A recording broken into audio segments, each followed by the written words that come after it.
Hindi mo pa alam kung paano simulan, nasa iyo na ang diferensya. Diyan sa pagiging tamad mo.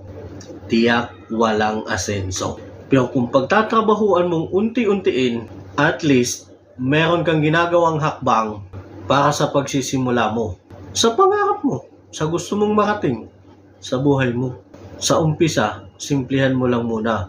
Pag-aralan mo at unti-unti improve mo hanggang maging perpekto. Biglain, hinay-hinay lang. Sabi ko nga, gapang lang. Paniniwala dahil nakikinig ka sa sabi-sabi ng iba. Panahon ngayon, madali na lang tayo makakapag-research lahat ng mga impormasyon na kailangan natin.